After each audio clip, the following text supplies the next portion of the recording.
Shalom. Kita masih dalam series Jesus in Every Story dan hari ini kita akan belajar satu tokoh. Kalau saudara tahu mungkin saudara sering banget dengar ini. Nama tokohnya Yusuf. Coba, waktu saudara dengar kata Yusuf apa yang keluar di kepala saudara? Pengusaha, manajemen. Kalau saya ya saudara, mulai dari saya, waktu saya dengar kata Yusuf, yang keluar di kepala saya adalah Tante Girang. Bukan karena part itu, tapi karena dulu waktu di gereja saya pernah nonton drama, dan yang jadi tokoh istri Potifarnya ini seorang tante-tante, lumayan tua, dan badannya rada besar. Nah itu jadi membekas di kepala saya, tiap dengar kata Yusuf saya ingatnya Tante Girang. Dan dari tokoh ini sebenarnya kita bisa banyak melihat hal-hal yang sangat relevan dengan zaman modern, saudara. Banyak pelajaran moral yang dapat kita pelajari. Dan faktanya Yusuf bahkan bisa menjadi studi kasus yang bagus di Harvard tentang manajemen yang efektif. Dari semua tokoh yang muncul dalam perjanjian lama, mungkin Yusuf adalah salah satu tokoh yang paling menonjol sebagai seorang manajer yang efektif. Banyak sekali kita akan run through it, banyak sekali insight tentang iman kepada Tuhan dan bagaimana hidupnya menjadi kesaksian melalui etika kekristenan, integritas, ketulusan moral, dan kita akan lihat itu semua hari ini, saudara. Kita akan sama-sama lihat bagaimana kisah Yusuf ini terdapat banyak komponen itu, tetapi pada akhirnya ini akan menggambarkan siapa dan bagaimana koneksinya dengan Kristus. Kita mulai. Oke. Sejak awal kita diperkenalkan dengan Yusuf, saudara, sebagai salah satu putra termudanya Yakub yang memiliki 12 anak laki-laki dan kemudian menjadi cikal bakal dari 12 suku Israel. Anak termuda adalah Yusuf dan Benjamin. Yakub memiliki beberapa istri, tetapi yang membedakan Yusuf dan Benjamin adalah mereka lahir di masa tua Yakub dan dari istri yang sama, Rahel.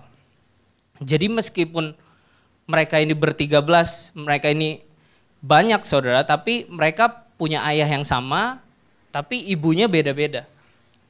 Dengan kata lain, sebagian besar dari mereka adalah saudara seayah, tapi enggak sekandung. Tetapi Yusuf dan Benjamin adalah saudara kandung. Makanya Yusuf itu adalah anak kesayangannya Yakub. Alasannya kenapa? Karena dia lahir di masa tuanya Yakub, selain itu lahir dari istri kesayangannya juga, Rahel. Dan pada ayat 4 kita lihat sama-sama, kita baca sama-sama ya saudara. 1, 2, 3.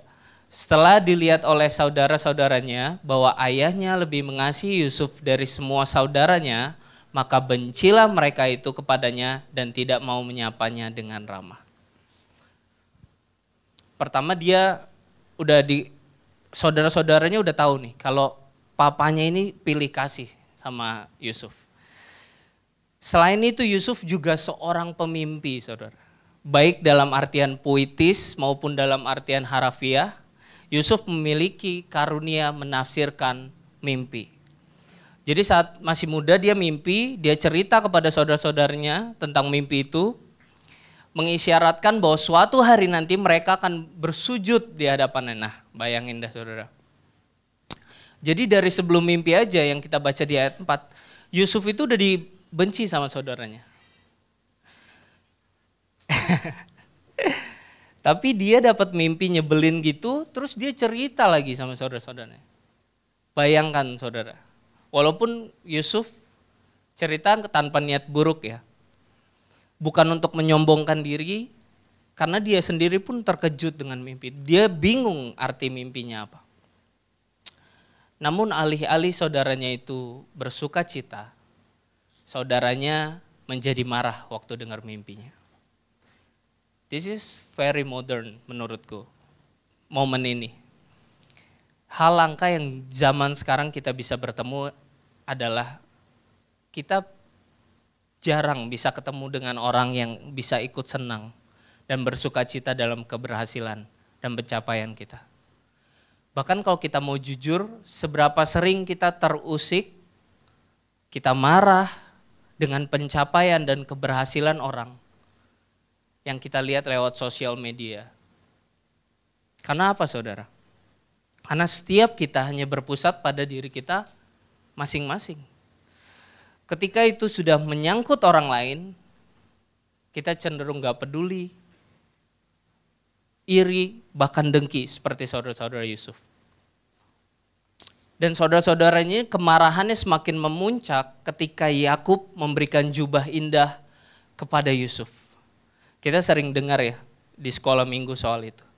Jadi udah gak disukai, dia anak kesayangan papanya, mimpi aneh-aneh, bajunya dikasih bagus sama papanya, udah dimusuhin, habis. Dan mereka mulai bersengkongkol.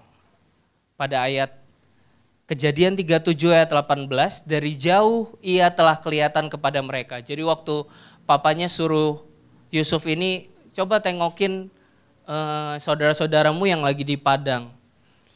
Dari jauh ia telah kelihatan kepada mereka, tetapi sebelum ia dekat pada mereka, mereka telah bermufakat mencari daya upaya untuk membunuhnya. Lihat bagaimana dosa menuntun hati kita dari rasa iri menjadi dendam, bahkan merencanakan pembunuhan.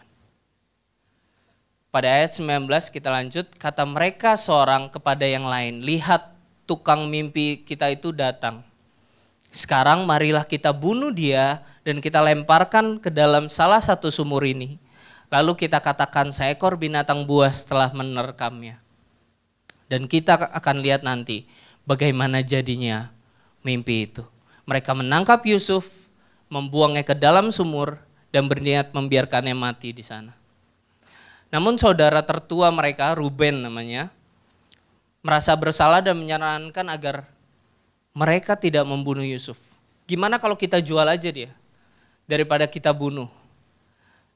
Saudaranya semua setuju dan akhirnya mereka memutuskan untuk menjual Yusuf kepada pedagang Midian seharga 20 keping perak. Harga seorang budak. Lalu Yusuf dibawa ke Mesir dan ditelanjangi. Kemudian saudara-saudaranya ini bawa jubah Yusuf, dicemplungin ke darah binatang, bawa ke Yakub. Mereka bilang Yusuf telah mati, diterkam binatang buas. Padahal dijual ke Mesir. Dan sampai di Mesir, Yusuf dijual sebagai budak kepada Potifar, seorang perwira Mesir, saudara. Ayatnya ada di Kejadian 39 ayat 2-4, tetapi Tuhan menyertai Yusuf, sehingga ia menjadi seorang yang selalu berhasil dalam pekerjaannya. Maka tinggallah ia di rumah tuannya, orang Mesir itu. Setelah dilihat oleh tuannya bahwa Yusuf disertai Tuhan, dan bahwa Tuhan membuat berhasil segala sesuatu yang dikerjakannya, maka Yusuf mendapat kasih tuannya dan ia boleh melayani dia. Kepada Yusuf diberikannya kuasa atas rumahnya dan segala miliknya diserahkannya pada kekuasaan Yusuf. Balik lagi saudara, bahkan sebagai budak, Yusuf menunjukkan bakat manajerialnya yang luar biasa. Potifar segera mempercayakan seluruh rumah tangganya kepada Yusuf. Ini KPI-nya bagus banget nih Yusuf. Namun masalah muncul, nah ini dia, Tante Girang tadi. Namun masalah muncul ketika istri Potifar terpikat oleh ketampanan Yusuf. Saudara ingat ya kalau Yakub itu jatuh cinta pada Rahel karena dia cantik. Jadi kita bisa kira-kira tuh, anaknya Rahel tuh ya udah pasti ganteng lah. Karena di Alkitab juga ditulis elok parasnya. Tante ini mencoba merayu Yusuf. Ini saya nggak tahu sih dia tante-tante atau bukan. Tapi kita bayangkan seperti itu. Saya juga nggak tahu nih digodanya dan dirayunya seperti apa. dikelitikin, dicubit-cubit atau gimana saya nggak tahu.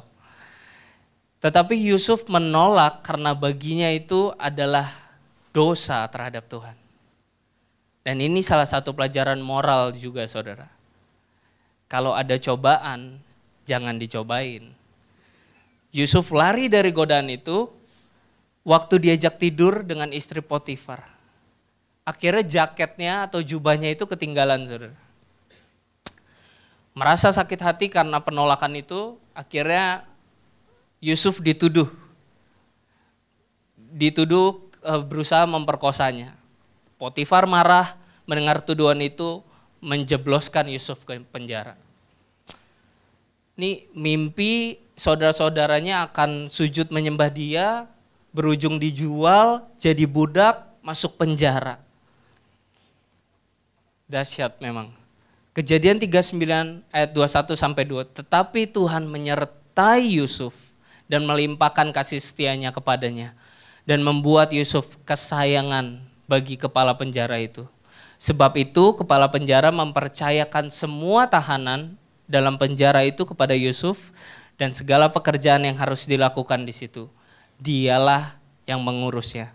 Di ayat 23, dan kepala penjara tidak mencampuri segala yang dipercayakannya kepada Yusuf karena Tuhan menyertai dia dan apa yang dikerjakannya dibuat Tuhan berhasil.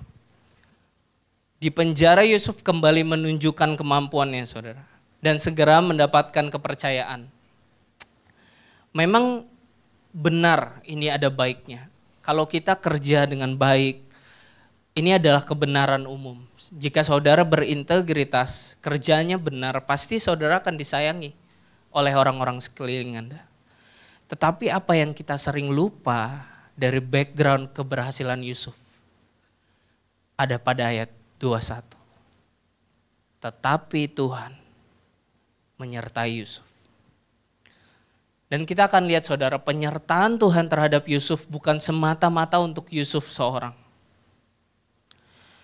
Bahkan sampai momen ini, Yusuf masih belum tahu nih Tuhan mau bawa dia kemana. Ini Yusuf suksesnya ini bukan jadi CEO loh saudara. Bukan jadi bos. Ini sukses di penjara. Di penjara kok sukses. Orang mimpi jadi penguasa. Ini benar penguasa sih, tapi di penjara saudara. Bukankah ini yang sering kita alami? At this point, aku bayangin Yusuf akan mempertanyakan mimpi itu. Dan seringkali kita juga kayak gitu, saudara. Kita terus mempertanyakan Tuhan akan janji dan rencana-rencananya. Seolah-olah kita tahu masa depan. Tuhan harusnya enggak gini nih Tuhan. Kalau aku mau jadi penguasa harusnya lewat sini. Kayak gini gimana bisa sampai sana? Harusnya bukan lewat sini nih Tuhan.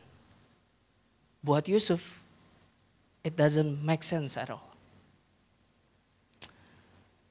Ada satu quotes yang bagus dari Martin Lloyd-Jones. The sovereignty of God means that we're never helpless victims of circumstance. Dalam kedaulatan Tuhan, kita bukan korban dari sebuah kejadian. Mungkin ada banyak hal yang kita tidak ketahui hari ini. But He doesn't always offer you an answer. He always offer you Himself. Kabar baiknya dia memang tidak selalu menawarkan jawaban secara instan. Tapi dia selalu menawarkan dirinya. Dia selalu menawarkan penyertaannya. Sampai sini apa yang Alkitab coba sampaikan saudara? Dimanapun, apapun yang terjadi, sebenarnya yang paling berharga bukanlah waktu kamu di luar penjara atau di dalam penjara. Bukan waktu kamu sakit ataupun sehat. Tetapi penyertaannya lah yang paling berharga. Yang bisa membuat Yusuf bertahan. Jadi yang paling berharga bukan waktu sakitmu sembuh. Kalau itu terjadi, puji Tuhan. Bukan waktu saudara mengalami terobosan, kalau itu terjadi, puji Tuhan. Tetapi banyak loh yang berdoa dan sakitnya tidak sembuh. yang berdoa tapi tidak mengalami terobosan. Dan mungkin seringkali dalam titik itu kita bertanya tanpa sadar, kenapa Tuhan, kenapa kau biarkan ini terjadi? Kenapa engkau biarkan aku mengalami hal seperti ini? Tetapi ini yang akan menjadi jawaban untuk kita, saudara. Tuhan yang menyertai Yusuf hari itu, Tuhan yang sama akan menyertai saudara hari ini. Kalau saudara perhatikan bagaimana Tuhan pakai kejadian ini, masuk penjara ini jadi sesuatu yang ajaib untuk hidup Yusuf. Dalam penjara Yusuf bertemu dengan dua orang pejabat istana yang dipenjara, juru minuman dan juru roti raja. Keduanya memiliki mimpi yang membingungkan mereka dan Yusuf ini bantu untuk menafsirkan. Dia bilang juru minuman akan balik ke posisinya, akan diangkat ke posisinya dan ditinggikan dalam 3 hari. Sedangkan juru roti akan diangkat ke pancung, saudara. Jadi dia akan dieksekusi dalam 3 hari. 3 hari kemudian seperti yang Yusuf tafsirkan, juru minuman kembali ke istana, juru roti dihukum mati. Yusuf meminta juru minuman untuk mengingatnya dan membantunya keluar dari penjara. Ini ordal nih. Karena mungkin Yusuf pernah dengar pepatah bilang banyak jalan menuju Roma, tetapi lebih cepat jalur belakang. Tapi akhirnya apa, saudara? Juru minuman melupakan Yusuf. Dari sini kita dapat belajar bahwa manusia itu bisa lupa. Manusia itu bisa lalai. Manusia tidak setia. Tapi Tuhan setia. Ini orang lupa gak cuma 2 hari, saudara. Gak cuma 2 minggu. 2 tahun dia lupa. 2 tahun kemudian Firaun mengalami mimpi yang membingungkan. Tentang 7 ekor sapi gemuk dan 7 ekor sapi kurus. Serta 7 bulir gandum yang subur dan 7 bulir yang kering. Tidak seorang pun dapat menafsirkannya. Tiba-tiba juru minuman ini, saya tahu siapa. Saya ingat tiba-tiba. Yusuf dipanggil ke istana dan menafsirkan mimpi Firaun. Dia bilang akan ada 7 kelimpahan di Mesir. 7 tahun kelimpahan di Mesir. Setelah itu diikuti oleh 7 tahun kelaparan hebat. Kita baca ayatnya sama-sama di Kejadian 41 ayat 33 sampai 36. 1, 2, 3. Tuhan Firaun mencari seorang yang berakal budi dan bijaksana dan mengangkatnya menjadi kuasa atas tanah Mesir. Baiklah juga Tuanku Firaun berbuat begini, yakni menempatkan penilik-penilik atas negeri ini dan dalam ke-7 tahun kelimpahan memungut 1/5 dari hasil tanah Mesir. Itu 20% ya, saudara. Mereka harus mengumpulkan segala bahan makanan dalam tahun-tahun baik yang akan datang ini. Dan di bawah kuasa Tuanku Firaun menimbun gandum di kota-kota sebagai bahan makanan serta menyimpannya. 36, demikianlah segala bahan makanan itu menjadi persediaan untuk negeri ini dalam ke-7 tahun kelaparan yang akan terjadi di tanah Mesir. Supaya negeri ini jangan binasa karena kelaparan itu. Setelah itu Firaun terkesan dengan kebijaksanaan Yusuf, mengangkatnya jadi sebagai seorang perdana menteri untuk mengelola persiapannya semua. Firaun memberikan jubahnya, dia copot cincinnya, dia angkat Yusuf jadi orang nomor 2 di Mesir. Bahkan yang membedakan Yusuf dan Firaun hanyalah tahtanya. Bahkan Yusuf diberikan nama Mesir dan diberikan istri dari anak seorang imam di On, bangsa Mesir. Kita akan lihat sama-sama signifikasinya nanti. Ketika kelaparan melanda seluruh dunia, ternyata bukan cuma Mesir, saudara. Seluruh bumi. Dan Mesir adalah satu-satunya tempat yang memiliki persediaan. Kelaparan itu melanda seluruh bumi dan akhirnya kelaparan itu sampai pada keluarga Yusuf. Saudara-saudara, Yusuf disuruh datang, Yakub suruh mereka datang ke Mesir. Saya dengar di Mesir ada persediaan, datang dan beli. Setelah saudara-saudaranya datang, saudara-saudaranya tidak mengenali Yusuf. Yusuf udah kekar saudara, pakai eyeliner, kayak orang-orang Mesir, jenggotan. Jadi nggak kenal, tapi Yusuf mengenali mereka. Apa yang terjadi setelah itu? Mereka dikasih makan, tetapi tidak hanya dikasih makan, mereka di-prank, saudara. Ini prank pertama kayaknya di dunia ya. Yusuf pencetusnya. Simeon harus tinggal sampai Benjamin, jadi Yusuf dengar kalau mereka punya saudara lagi, Benjamin. Oh, aku nggak tahu. Akhirnya dia tahan Simeon, Benjamin harus dibawa ke sini. Setelah itu uang mereka yang untuk beli gandum itu dibalikin ke karung mereka.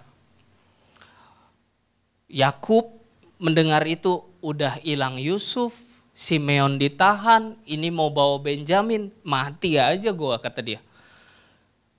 Karena kelaparan itu begitu hebat saudara, akhirnya dia ya udah bawalah Benjamin. Daripada kita mati semua, mendingan ya udah bawa deh.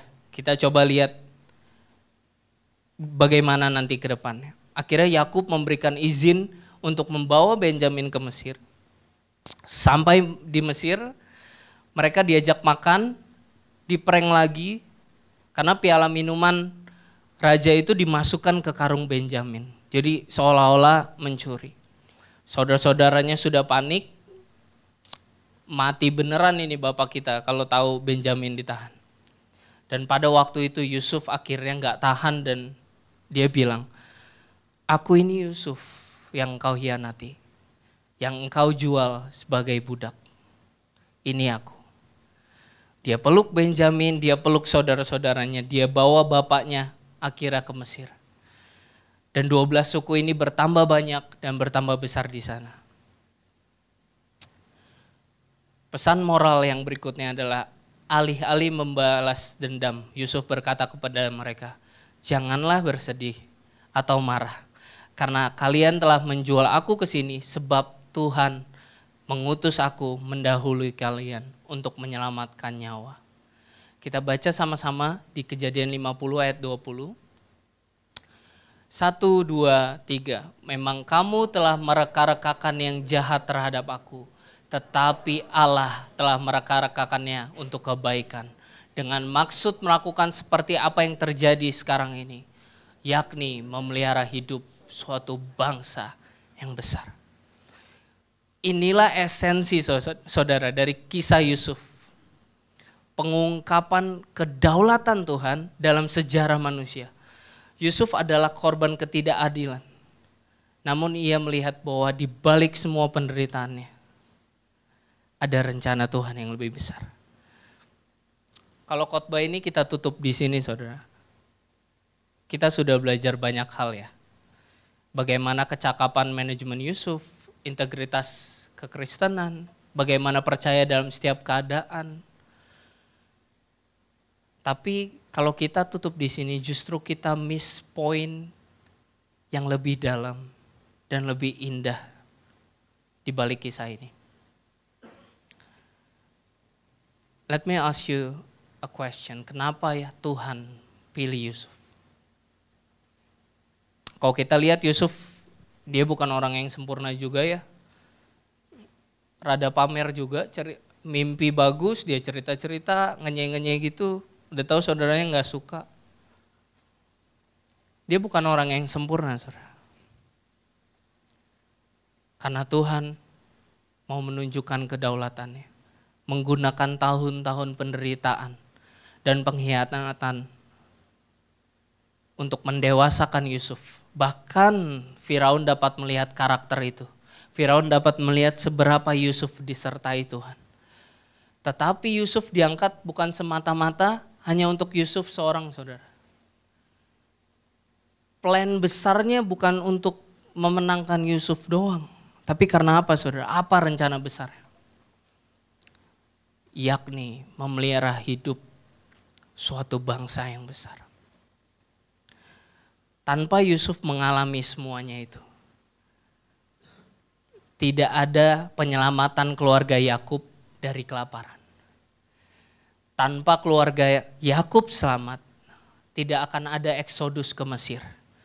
Tanpa eksodus ke Mesir, tidak akan ada Musa. Tidak ada Musa, tidak ada hukum Taurat. Tidak ada hukum Taurat. Dan kalau kita tarik sampai bawah, dan tidak akan ada sejarah keselamatan yang akhirnya mengarah kepada Kristus. Kisah Yusuf adalah bagian kecil dari rencana Tuhan yang lebih besar dalam sejarah keselamatan umat manusia.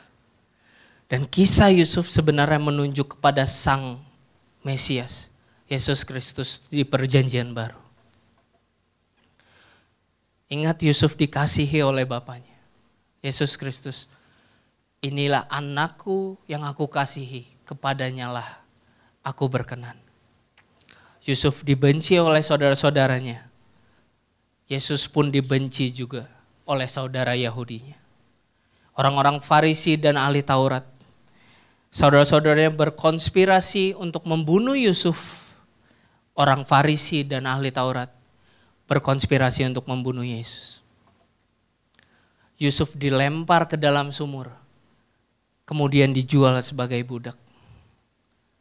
Yesus dijual oleh Yudas seharga 30 keping perak. Harga seorang budak. Yusuf tidak bersalah, difitnah, dijebloskan ke dalam penjara. Yesus tidak bersalah, difitnah, dijebloskan, dipukuli, diludahi. Dia yang tidak mengenal dosa menjadi dosa. Untuk siapa, saudara? Saudara dan saya. Yusuf melalui penjara menjadi berkat bagi banyak bangsa. Yesus melalui kematian disalib menjadi berkat keselamatan bagi banyak orang, bagi bangsa-bangsa. That's why Jesus is the true and better Joseph. Mungkin saudara ada bertanya dalam hati, kalau saya ini bukan Yusuf, saudara, berarti saya ini siapa dalam cerita ini? Kita adalah gambaran dari saudara-saudara yang menelanjangi, yang menjual, yang memfitnah, yang mengkhianati. Kita adalah gambaran dari juru minuman yang selalu lupa akan kebaikan Tuhan. Tetapi Tuhan berkata, ampunilah mereka, karena mereka tidak tahu apa yang mereka lakukan. Ampunilah mereka. Kata-kata itu kalau saudara baca, itu akan terus menerus diucapkan Yesus. Pada waktu ia dipukul, dia berkata, ampunilah mereka. Pada waktu ia dikhianati, ampunilah mereka. Pada waktu Petrus menyangkali Yesus, ampunilah mereka. Pada waktu kita berdosa dan tidak menghiraukan penebusan Kristus, ampunilah mereka. Kita itu siapa? Kita itu saudara-saudaranya yang mengkhianati Yusuf. Tetapi Yusuf berkata, kamu mereka-rekakan yang jahat, tetapi Allah mereka-rekakan yang baik. Yesus berkata, marilah datang kepadaku yang letih, lesu dan berbeban berat. I will give you rest.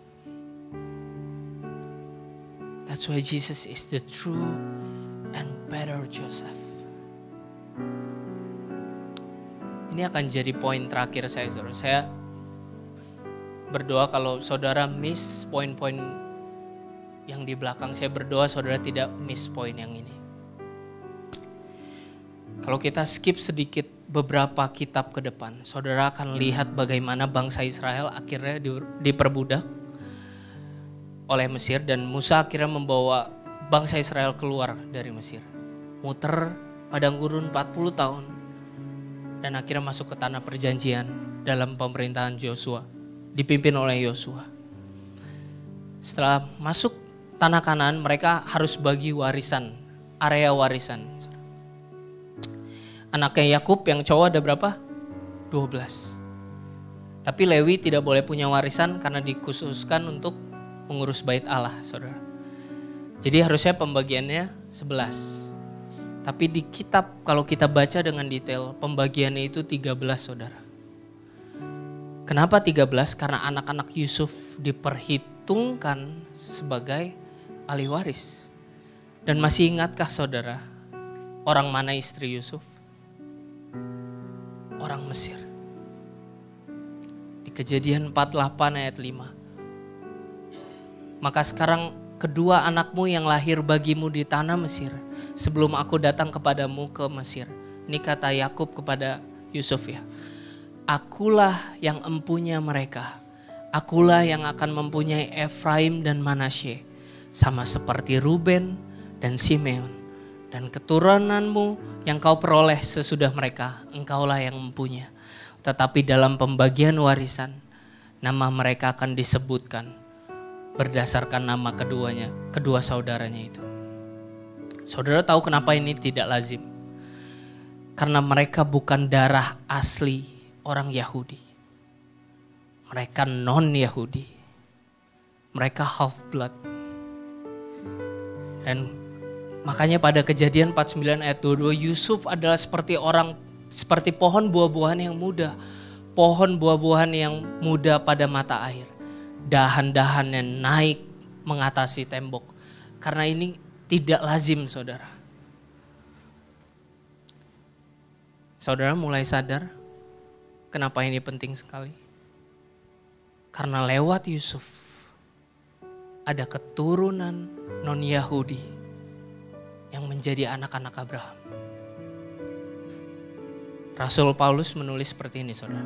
Di Roma 9 ayat 6, akan tetapi firman Allah tidak mungkin gagal.